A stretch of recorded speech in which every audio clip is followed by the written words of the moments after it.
Can you please skip question 3 and 4 because I hadn't taught that to you yet. I asked you to focus on answering questions like this, but I need to teach you how to draw multiple curves on a single axis. Your textbook only asks you a couple of questions on this, literally question 3 and 4.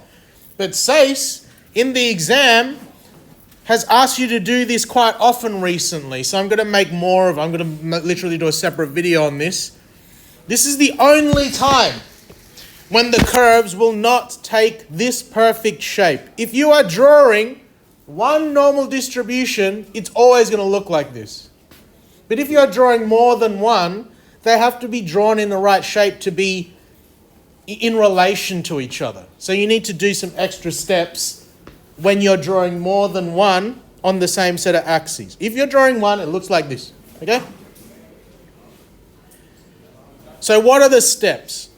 There's 4 of them. Draw an x-axis in your drawing space with a scale that will fit 3 standard deviations above or below for all the curves that you're trying to draw. So in the previous lesson, we should have established that a normal distribution finishes 3 standard deviations lower, 3 standard deviations higher. So step 1 is that. You need to make a scale that fits all of them. Step 2, for each curve, you need to find the vertical height. The vertical height is this, 0.4 divided by the standard deviation.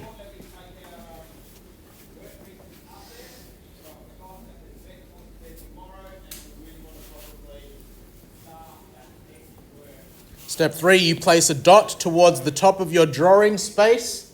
So what do I mean by drawing space? Can you acknowledge in all of your tests you've had a rectangle of grid to answer all of your questions? That is your drawing space. I don't know what the size of your drawing space is, but I'm telling you that you're going to put a dot towards the top of that drawing space and mark it with the highest height that you calculated in step 2. That decides the vertical scale for all the curves that you're going to draw soon.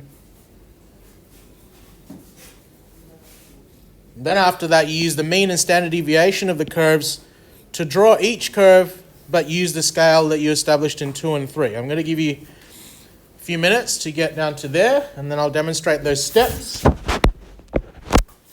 I'll give you like 20 minutes to answer questions 3 and 4, the 5A, before we complete the lesson.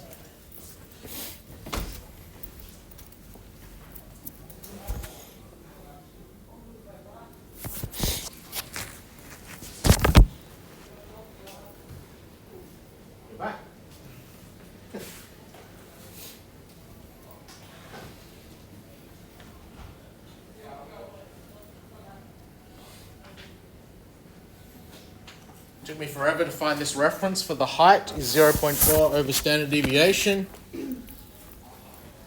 A lot of you methods kids, your teacher might have said the area has to be 1.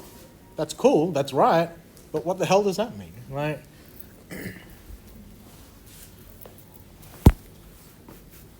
One more minute for those steps and then we will demonstrate.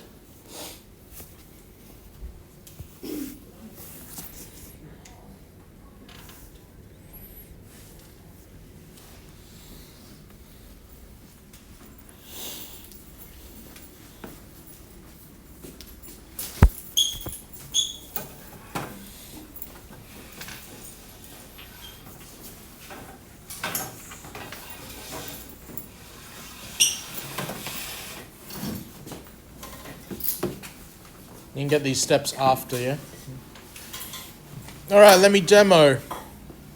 The example is below. On the same axis, draw the curves for the following normal distributions.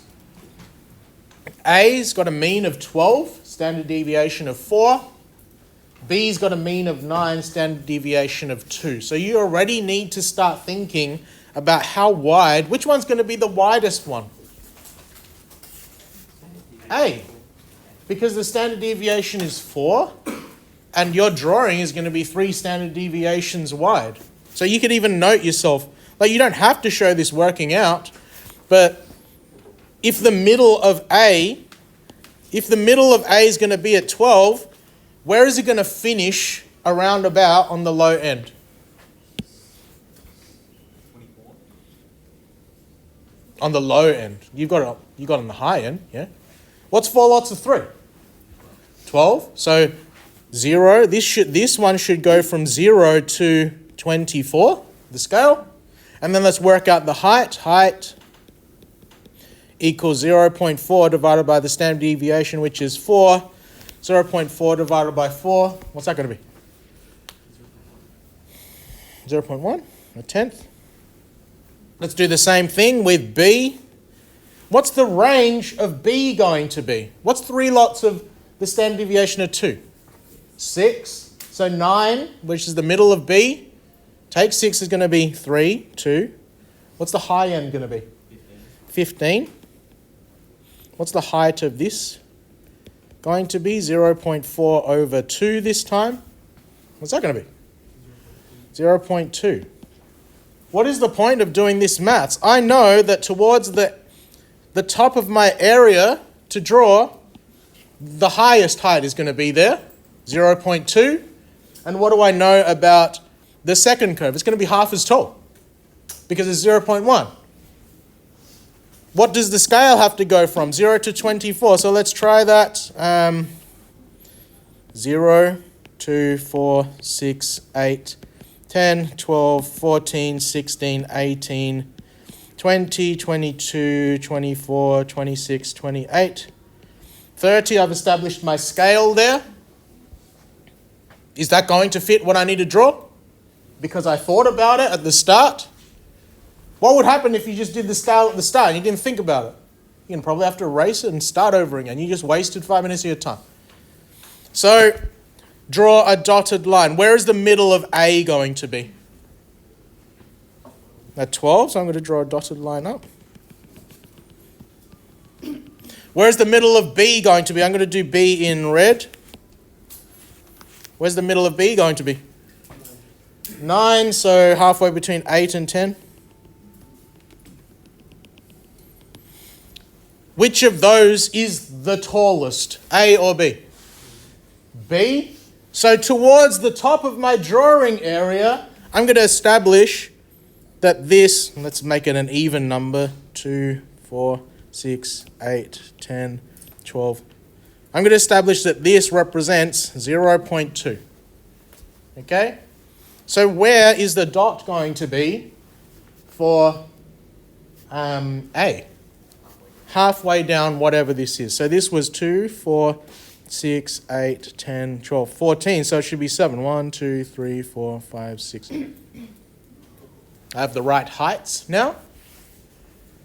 Now, based on your diagram that I gave you like 15 minutes to draw on Tuesday, where does the point of inflection happen? Where does it go from bulgy upwards to curvy downwards? How many standard deviations away from the middle? 1 standard deviation away from the middle. So now we need to draw little dots to represent how wide it goes. So the red one, B, you told me it was going to go from 3 to 15. So it's going to finish around about there. And it's going to finish around about there. That's 3 standard deviations away. What's 1 standard deviation away? 2. So 1 standard deviation away is going to be there. Another standard deviation is going to be there. See how I'm almost dot to dotting it? I'm putting plans down like a little blueprint. How far down does the point of inflection happen?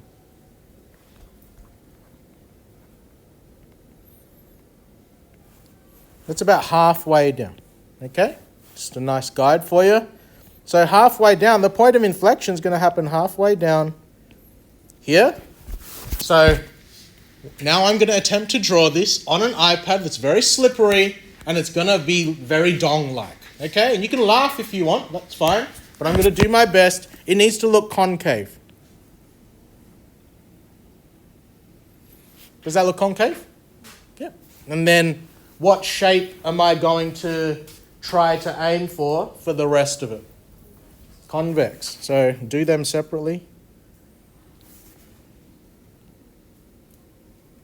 Okay.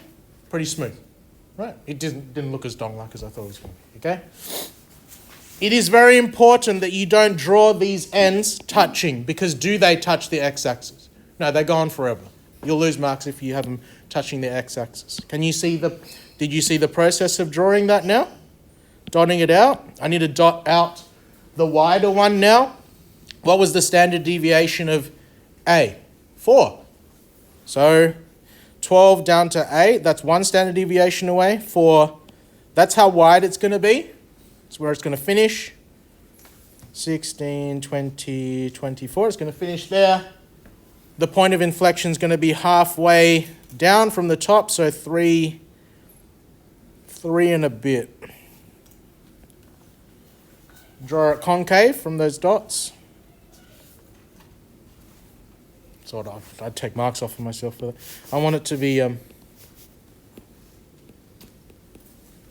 was shaking so much it was multiple dots. I'll try to go again.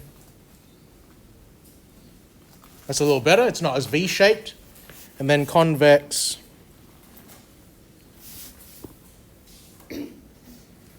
Does that represent them okay? Can you see how one is narrower? Why is the red one narrow? It's got a smaller standard deviation. But because it's narrower and it has to have the same area, it needs to be taller to have the area of one that you would have learned about, okay? But it would have been unclear how tall it was meant to be. Now you have a formula to tell you how tall it's meant to be. You cannot argue with it, okay? So for now, can you please do EX 5A and actually do question 3 and 4? And I'll be back with you at 9:30 to finish off the remainder of the lesson.